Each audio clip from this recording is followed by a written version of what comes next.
Sana pa rin. Sana magustuhan nyo pa rin po. Again, this is Biyahe.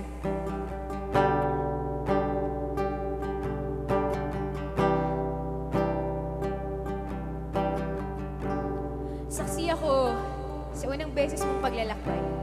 Kung paanong hindi magkasya ang helmet mo nung una mo itong ilagay.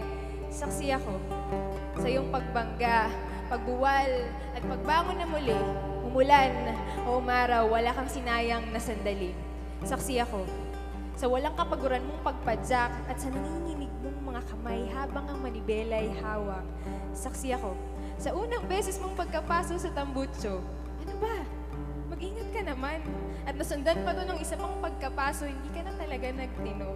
Saksi ako sa pagpatak ng luha mong mas malakas pa kaysa sa pagbuhos ng ulan. Dahil oo, isang gabi narinig ko ang malungkot na awit ng luha mo. Saksi ako sa bawat detalye ng kung gustuhan mong bumiyahe, lumayo, tumakas, at iwan ang mga bakas ng lungkot, puot, kabiguan, at nakaraan. Ng lungkot, puot, kabiguan, at nakaraan. At alam kong saksi ka rin sa hindi ko sa'yo pag-iwan, mahal.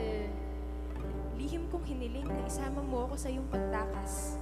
Dahil hindi lang ikaw ang gustong lumabas at magpumiglas mula sa kadenang nilikha ng malamig na nakaraan. Hindi lang ikaw ang gustong magpakalayo-layo. Kaya't nang ayain mo ako, gusto mo bang sumama ang tanong mo?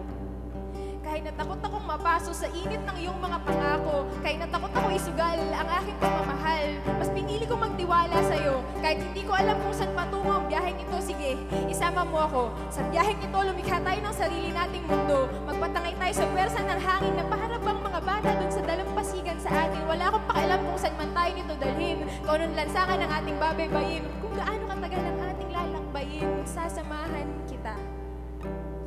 Sasamahan kita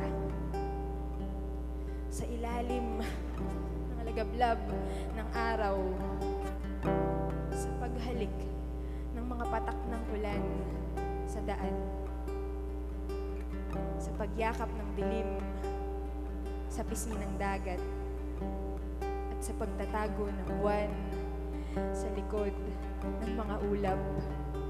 Hayaan mong samahan kita sa bawat liko, sa bawat kanto, sa pag-atras o sa pagdiretso. Maglakbay tayo nang hindi iniisip ang kahapon at ang bukas. Ang tangi nating angkinin ay ang ngayon. Basta't sa lahat ng bagay na hindi tayo sigurado, isa lang ang maipapangako ko sa'yo. Sa biyaheng ito, mananatili akong iyo. Sana'y manatili ka rin akin. Thank you po.